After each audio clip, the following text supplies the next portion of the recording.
News centre में आपका इस्तकबाल है। मैं हूं आपके साथ अतिया मुजीब। रोजाना इस प्रोग्राम के जरिए कुछ बड़ी 10 खबरें होती है, उसके साथ आपको रूबरू करवाते हैं और साथ ही साथ बड़ी 5 खबरों के हवाले से भी आपको जानकारी देते हैं। और आज दिन भर क्या कुछ खास रहा है, कौन सी बड़ी खबरें रहने वाली है, उस हवाले से आपको जानकारी देंगे और आगे चलकर तफसीलात भी फराहम करेंगे। सबसे पहले नजर डालेंगे कुछ बड़ी 5 खबरों की तरफ, जहां पर सबसे पहले खबर वक्फ तरमीमी कानून पर जो आइंदा समात है वो 5 मई को होगी और आज दूसरे रोज भी ये समात जारी रही। क्या कुछ इस बीच रहा है वो भी आप तक पहुंचाने की कोशिश करेंगे। और दूसरी खबर जहां पर एएस दुलित ने अपने बयान पर वजाहत की, जिस तरीके से कल उन्होंने फारूक अब्दुल्ला के हवाले से जो बयान दिया था, जिसके बाद सियासत में हलचल हुई थी और आज उन्होंने बयान दिया है, क्या कुछ कहा क्या है वो भी आप तक पहुंचाने की कोशिश करेंगे। तो ये दूसरी खबर रहने वाली है। इसके अलावा तीसरी खबर आगा रोहिल्ला के ताज़ा बयान से सियासी हलचल देखने को मिली है और इस पर क्या कुछ जानकारी है वो भी आप तक पहुंचाने की पूरी कोशिश करेंगे। और इसके अलावा अगली खबर की तरफ भी रुख करेंगे, जहां पर श्रीनगर में आज पीडीपी का एक अहम इजलास मुनक्किद हुआ। इस बीच क्या कुछ खास रहा है उस हवाले से भी आपको जानकारी देंगे। इसके अलावा अगली खबर क्या कुछ रहने वाली है, जहां पर जम्मू में आज बीजेपी का जो एहतजाज किया गया, उन्होंने कांग्रेस के खिलाफ आज एहतजाज किया। क्या कुछ रहा है वो भी आप तक पहुंचाने की कोशिश करेंगे। तो ये कुछ खबरें हैं जहां पर आगे चलकर तफसीलात भी इस हवाले से आपको जानकारी देंगे, लेकिन सबसे पहले रुख करेंगे कुछ बड़ी 10 खबरों की तरफ।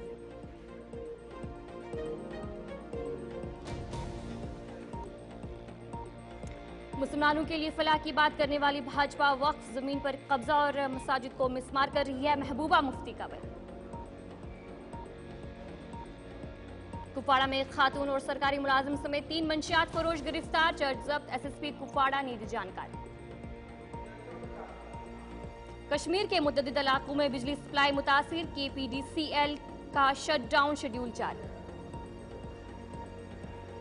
जम्मू कश्मीर में 18, 19 और 20 अप्रैल को वादी के मुख्तलिफ इलाकों में बारिश और बर्फबारी का इम्कान। महकमा मौसमियात ने दी जानकारी। सुप्रीम कोर्ट में वक्फ कानून पर समात, हुकूमत को 7 दिन की मोहलत, नई तकरीरों पर रोक। राहुल गांधी अगले हफ्ते करेंगे अमेरिका का दौरा, ब्राउन यूनिवर्सिटी में देंगे खिताब। आपके साबिक एमएलए दुर्गेश पाठक के घर पर सीबीआई का छापा, पार्टी रहनुमाओं ने सियासी साजिश दी करार। इंदौर में बीएनपी को बम की धमकी, पुलिस ने खाली कराया बैंक, हजारों रुपए की तलाशी।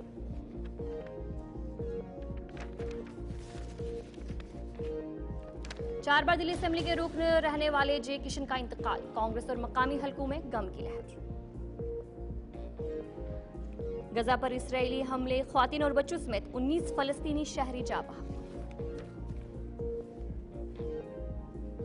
तो चलिए थी कुछ बड़ी 10 खबरें। अब दीगर खबरों की तरफ भी रुख करेंगे। शुरुआत करेंगे वक्फ तरमीमी कानून के हवाले से, जहां पर कल भी समात हुई थी और मुलतवी कर दिया गया था और आज 2 बजे समात शुरू हुई और इस बीच क्या कुछ रहा है उस हवाले से आपको बताएंगे। जहां पर आज समात 2 बजे के करीब हुई और वक्फ की हैसियत में कोई तब्दीली नहीं होगी। सुप्रीम कोर्ट की तरफ से कहा गया, वक्फ कानून पर सुप्रीम कोर्ट ने मरकज को 7 दिन का वक्त दिया और जहां पर अगली समात जो है वो 5 मई को मुकर्रर की गई है सुप्रीम कोर्ट की तरफ से, जहां पर आज 2 बजे के करीब जो समात हुई थी और जिस बीच सुप्रीम कोर्ट की तरफ से जो मरकज को 7 दिन का वक्त दिया है और 3 कहीं अहम मुद्दे थे जिन पर आज बहस हुई और कल भी बहस हुई थी, जहां पर तफसीलात सुप्रीम कोर्ट ने मांगी थी, लेकिन वक्त नहीं था उस टाइम पर। सुप्रीम कोर्ट की तरफ से कहा गया कि फिलहाल इसे मुलतवी कर दिया जाता है और आज 2 बजे का वक्त दिया था और वहीं पर आज समात हुई और इस बीच सुप्रीम कोर्ट ने जो है मरकज को 7 दिन का वक्त दिया है और साथ ही साथ वक्त की हैसियत में कोई भी तब्दीली नहीं होगी। सुप्रीम कोर्ट की तरफ से जो बयान दिया गया है और जो डी नोटिफिकेशन और नई तकरीरों पर भी पाबंदी लगा दी गई है। सुप्रीम कोर्ट की तरफ से फिलहाल कहा गया कि अगली जो समात तक जो डी नोटिफिकेशन है और नई तकरीरियाँ हैं उन पर पाबंदी होगी और साथ ही साथ जो मरकज है उनसे 7 दिन का वक्त दिया है। सुप्रीम कोर्ट की तरफ से जो आज समात हुई, अदालत ने इस मामले पर दोपहर 2 बजे समात शुरू की थी। इससे कबल कल भी इसी मामले पर अदालत में तफसीली समात हुई थी, जिसमें मुस्लिम फरीक और मरकजी हुकूमत ने अपनी अपनी जो दलीलें हैं वो पेश की थी और जहां पर कल जो है वक्त की कमी की वजह से सुप्रीम कोर्ट ने मुलतवी समाअत कर दी थी और आज के लिए मुकर्रर कर दिया गया था। और आज सुप्रीम कोर्ट की तरफ से जो 3 अहम मामले थे उन पर सुप्रीम कोर्ट की तरफ से बात की गई और अगली समाअत अब 5 मई को मुकर्रर कर दी गई है। अदालत ने मरकज़ी हुकूमत ने मौक़िफ़ इख्तियार किया है और उनकी तरफ से कहा गया कोई भी अबूरी हुक्म जारी करने से कबल हुकूमत अपना जवाब पेश जो है वो करेगी। और इसी पर हम जानकारी लेंगे। हमारे साथ हमारे नुमाइंदे संदीप गोयल ज्वाइन कर चुके हैं। संदीप बताएगा कि लगातार कल भी सुप्रीम कोर्ट में वक्फ कानून पर समाअत हुई और जहां पर आज भी समाअत हुई और क्या कुछ खास रहा आज पूरे दिन? देखिए, बिल्कुल सुप्रीम कोर्ट में कल 2 घंटे की चर्चा हुई, लेकिन आज जो है फिर दोपहर का 2 बजे था जब 1 घंटे की चर्चा हुई और अब समय दिया गया है कि अगली तारीख जो है 5 मई को होगी। उससे पहले सरकार को 7 दिन के अंदर जो है अपना जवाब जो है देना होगा। जो जांच बढ़ेगी उसमें सवाल जो मांगे गए हैं उसमें पूछताछ ये की गई है कि क्या केंद्र अब ये भी बताए कि क्या हिंदू जो दान पेटियां होती थी या जो दान समाज होता था उसमें गैर हिंदुओं को शामिल करेगी सरकार क्या, या फिर अगर रजिस्ट्रेशन जो है नहीं होता है या डीड अगर जो है वक्फ के उन लोगों के पास नहीं होती है जो दान करते हैं, तो क्या उसका रजिस्ट्रेशन बिना मान्य जो है वक्फ में शामिल कराया जाएगा या फिर उस पर कोई कार्रवाई होगी। इन तमाम सवालों का जवाब जो है सरकार को 7 दिन के अंदर देना होगा। 7 दिन के बाद जब सरकार जवाब देगी उसके बाद जो याचिकाएं हैं, जो वकील हैं, उनसे फिर 5 दिन का समय उनको दिया जाएगा कि आखिर वो भी उन सवालों का जवाब दे सके। तो अब इसकी सुनवाई 5 मई को होगी और उसके बाद जो है आगे की तय निश्चित किया जाएगा। लेकिन अभी सुप्रीम कोर्ट की ओर से जो वक्फ कानून है उसको जो है रद्द नहीं किया गया है, बल्कि अब इस पर यह तय किया जाएगा कि अगर कुछ ऐसी चीजें हैं जिनमें समस्याएं आ रही हैं, उसमें अगर सुधार की जरूरत पड़ती है तो क्या वो सुधार संभव हो पाएगा। जिसमें सबसे बड़ी बात रजिस्ट्रेशन को लेकर की गई है। यदि किसी धार्मिक स्थल के पास 100 साल से लेकर 300 साल तक की कोई रजिस्ट्रेशन नहीं है, तो फिर अगर सरकार उस पर जो है अगर कब्जा करना या फिर कहें कि उसको जो है वहां पर तोड़फोड़ करनी चाहती है तो उसके लिए क्या कोई नया प्रावधान हो सकता है। इसी को लेकर जो है याचिकाएं दायर की गई हैं। ऐसे में अब सुप्रीम कोर्ट की ओर से यह भी कहा गया है कि जो 100 याचिकाएं लगाई गई थी उनको पढ़ पाना और उनको समझ पाना बहुत मुश्किल होगा, जिसमें सिर्फ 5 याचिकाएं जो है उन पर ही अब सुनवाई हो सकती है, जो मुख्य बिंदु हैं। जी, चलिए बहुत बहुत शुक्रिया संदीप जानकारी देने के लिए। हमारे नुमाइंदे संदीप गोयल आपको जानकारी दे रहे थे कि वक्फ के हवाले से जो आज समाअत थी उस हवाले से सुप्रीम कोर्ट की तरफ से क्या कुछ फैसला लिया गया है। तो चलिए अब आगे बढ़ जाएंगे, जहां पर कांग्रेस पार्टी की तरफ से आज दिल्ली में एक प्रेस कॉन्फ्रेंस की गई, जहां पर कांग्रेस के जो रहनुमा है अभिषेक मनु सिंघवी, उनकी तरफ से उन्होंने कहा कि वक्फ जो बिल है उसकी शदीद मजम्मत उन्होंने की और साथ ही साथ उन्होंने क्या कुछ कहा है वो भी आपको सुनाएंगे। Amendment Act of 25. And let me clarify at the outset, since the matter is going on, it was heard today, and also the next date is 5th, and I am myself a counsel leading in that matter. I am going to strictly separate the political comment as a spokesperson and Rajya Sabha member of a party with a legal critique of the act, which is separate. And I will tell you in the legal part the principal points we are raising as grounds of attack before the Honorable Supreme Court. And none of this is intended in any manner to prejudge the issue, which has been heard at length yesterday and today, and will also be heard for further interim relief, etc. on 5th. But I will try to the best of my ability scrupulously to separate the political and the legal. But focusing more on the political, I wanted to say, and part of this we have said in Parliament, I had occasion to speak in Parliament. My able colleague spoke very well and very strongly in Parliament. So I wanted to say, friends, that this is not reform. It is retaliation in the guise of reform. It is retaliation meticulously scripted, strategically timed, and constitutionally questionable. The Waqf Amendment Act is not an exercise in efficiency as it pretends to be. It is an exercise in erasure.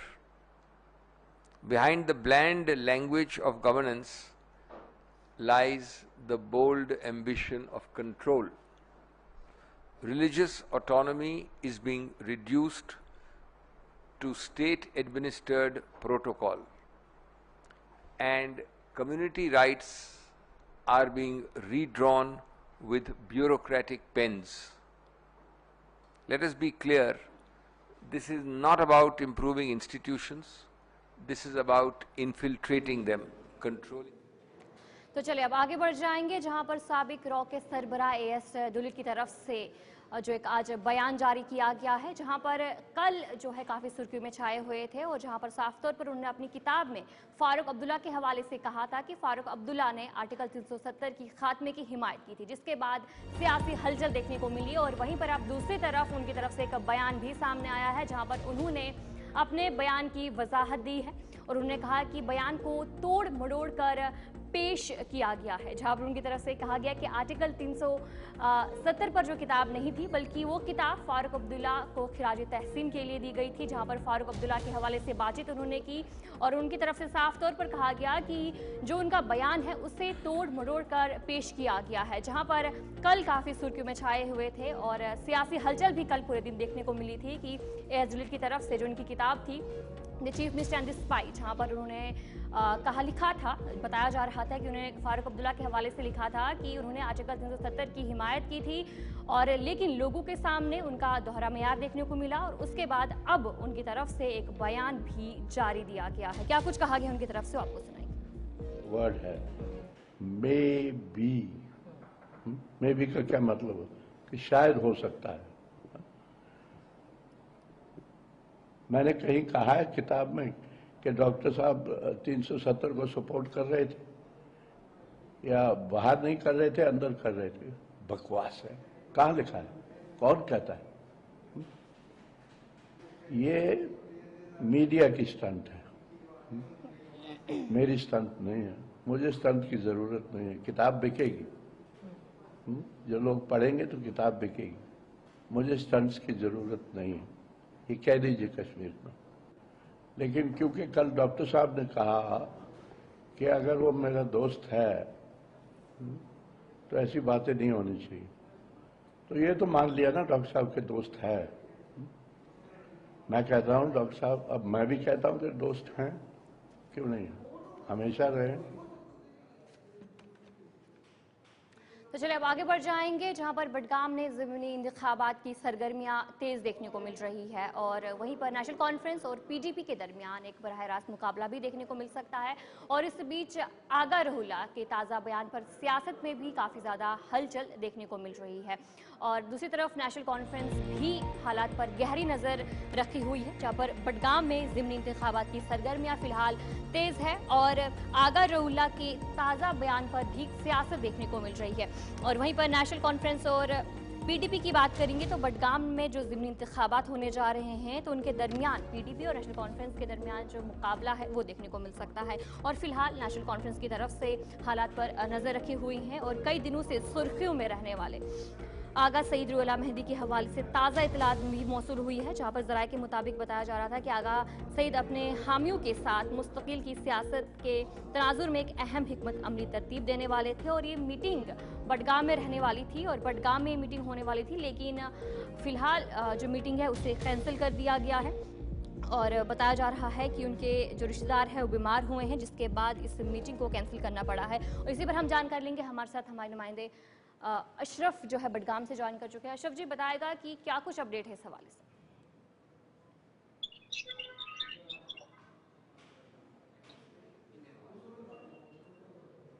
Ashraf सुन पा रहे हैं आप हमें? जी जी बताइए, सवाल बताइए। अशरफ बताएगा कि जहां पर आगा रहुल्ला की तरफ से एक मीटिंग बडगाम में रहने वाली थी उसे कैंसिल कर दिया गया है, क्या कुछ अपडेट है इस हवाले से? देखिए, जहाँ तक हम आगा रहुल्ला की बात करें, जैसे आगा रहुल्ला ने प्रेस कॉन्फ्रेंस दी और उसके बाद पूरी जो है नेशनल कॉन्फ्रेंस के अंदर हलचल मच गई कि किस तरह से आगा साहब के बयान आए कि किस तरह जो है उसको हैरासमेंट की जा रही है, सेंटर की तरफ से उसने कई ऐसे बयान दिए। उसके बाद हमने देखा असल जो मुद्दा उस प्रेस कॉन्फ्रेंस का वो कई मुद्दे थे, मगर जहाँ तक हम इलेक्शन की बात करें तो उसमें सबसे बड़ा मुद्दा ये था कि आने वाले असेंबली इंतखाबात जो बडगाम में होने वाले हैं उसमें जो है उम्मीदवार वो बडगाम का होना चाहिए, क्योंकि जिस तरह से नेशनल कॉन्फ्रेंस की तरफ है या हम ये इस वक्त अफवाहें कह रहे हैं कि नासिर असलम वानी जो कि सीएम के एडवाइजर है वो बडगाम से लड़ सकते हैं। तो इस तरह की अफवाहें लगातार चल रही थी। जब आगा साहब ने प्रेस कॉन्फ्रेंस में ये कहा कि लोगों की ये राय है कि यहाँ पर जो कैंडिडेट होगा वो बडगाम का ये होगा, उसके बाद हमने देखा नेशनल कॉन्फ्रेंस की तरफ से जो है हम पूरे इस मुद्दे पे नजर रही और बिलाकर आगा साहब ने भी कुछ ऐसे बयान उसके सामने आए जिसमें उन्होंने कहा कि नेशनल कॉन्फ्रेंस की तरफ से, पार्टी की तरफ से उसके साथ रास्ता जो है वो नहीं है कई महीनों से, क्योंकि जिस तरह से यहाँ पर जो स्टूडेंटों ने एक रिजर्वेशन के खिलाफ एहतजाज किया और आगा साहब उसमें शामिल हुए थे, जबकि ये कहा गया था कि आगा साहब का वो एहतजाज था और आगा साहब ने क्लियरेंस दी कि मैं उसमें शामिल हुआ था, न कि वो मेरा एहतजाज था। तो उसके बाद जब आगा साहब का हाल ही में एक ऑडियो लीक हुआ उसमें उन्होंने कहा है कि मेरे पार्टी के साथ जो है कोई राब्ता नहीं है, तो कहीं ना कहीं अब हम ये कह सकते हैं कि लग रहा है कि आगा साहब कोई ऐसा कदम ना उठाए जिससे पार्टी को नुकसान होगा।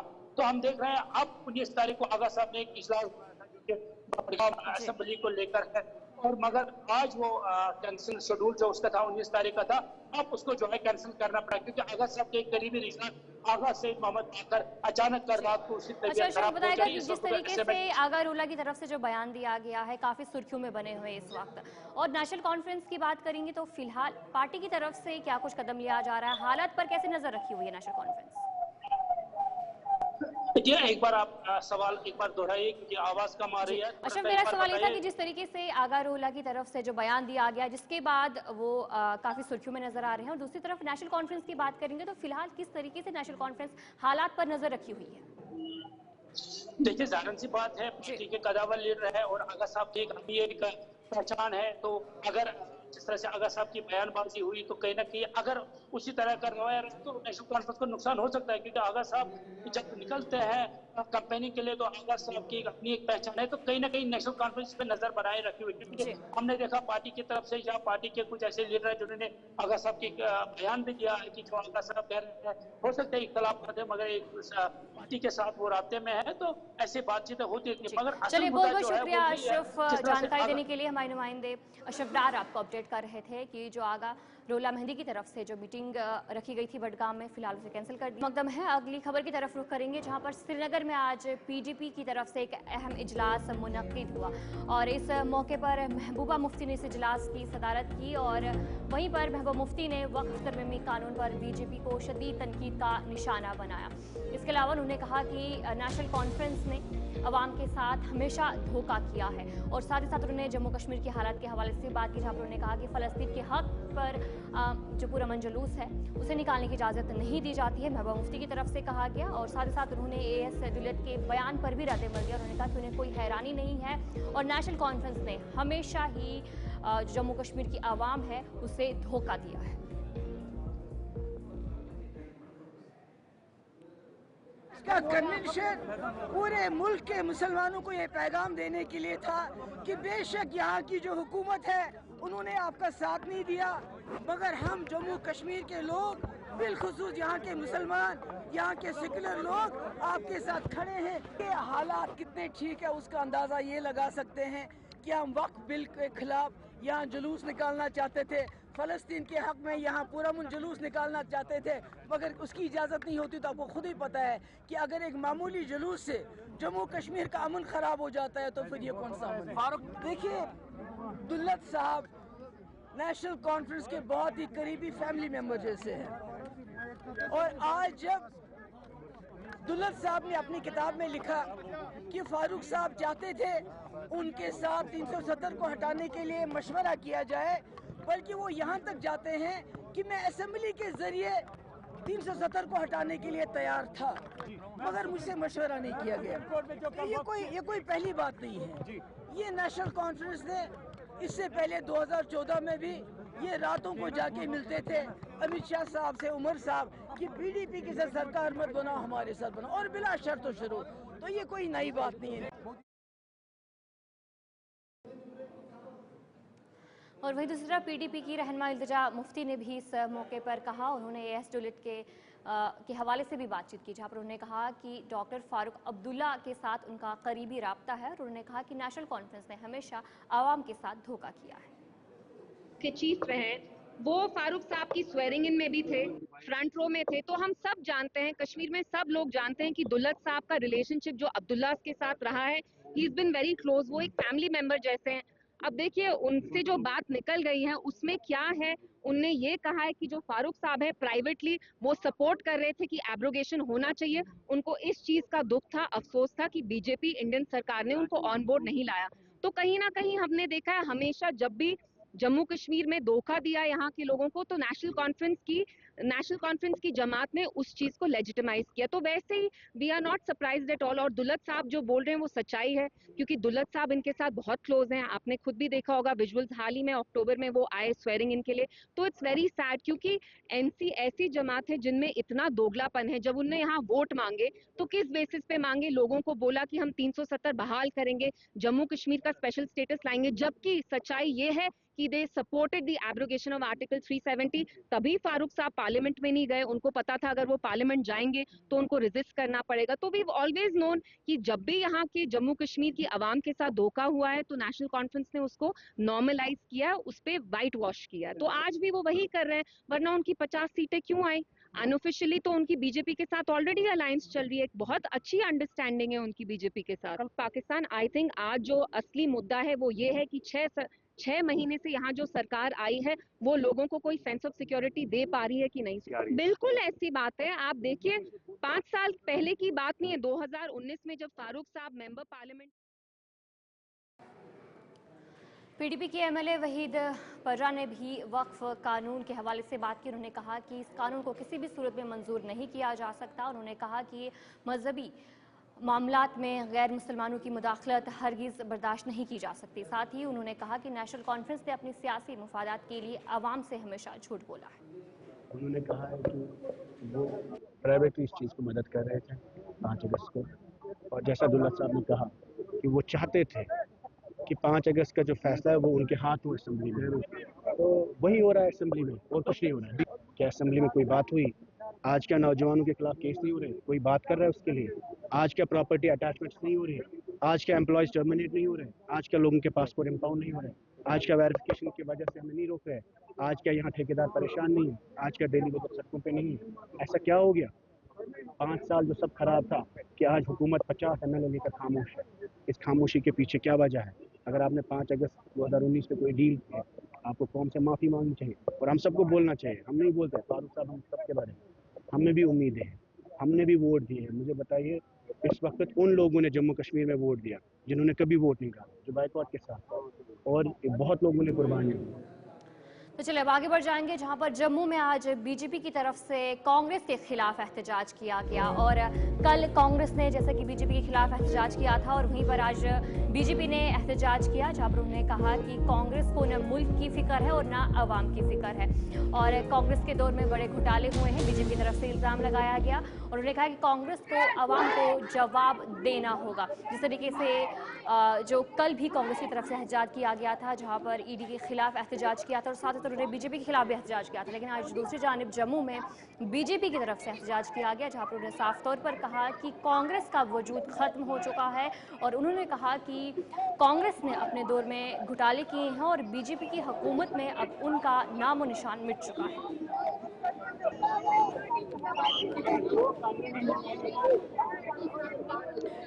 आपने देखा होगा कि कांग्रेस कभी भी सड़कों पे लोगों के हितों के लिए तो आई नहीं। लोगों के यहाँ पे लोगों को कोई बेनिफिट हो या लोगों की सुरक्षा की बात हो, कांग्रेस तो कभी आती नहीं है। जब कांग्रेस की अपनी पूंछ पे पैर पड़ता है, आपने ईडी ने उस पे जो कांग्रेस ने केस फाइल किया, ईडी ने कांग्रेस पे जो केस फाइल किया है उस पे वो कार्यकर्ता उनके और वो कांग्रेस के सारे नेता सड़कों पे और पार्लियामेंट में प्रोटेस्ट के अगेंस्ट आगे। इन्होंने कभी बंगाल में हिंदुओं पे हो रहे अत्याचार की बात नहीं की, इन्होंने कभी मुसलमानों को उनके राइट्स देने की बात नहीं की। जब आपको पता होगा नेशनल हेराल्ड जो पेपर है 1937 में जवाहरलाल नेहरू जी द्वारा स्टार्ट किया गया था, इसको AGL इंडिया द्वारा प्रकाशित किया जाता था। 2008 में उनके फाइनेंशियल क्राइसिस होने की वजह से 90.26 करोड़ जो लोन है उन्होंने लिया था कांग्रेस से, और 2010 में YAL जो यंग इंडिया लिमिटेड है उन्होंने इसको टेक ओवर कर लिया। उसके बाद उसके जो पैसे का हिसाब था वो कहीं पे नहीं था। आज उसकी जो प्रॉपर्टी है 2000। आज पूरे भारत में इसी तरह से रोष जो है प्रकट हो रहा है, क्योंकि कांग्रेस पार्टी ने जो उनके घोटाले शुरू से, अगर कांग्रेस का इतिहास देखो तो उन्होंने शुरू से घोटाले जहां पर देखो भारत को लूटने का पूरा प्रयास किया है, भारत को लूटने में कोई कसर नहीं छोड़ी।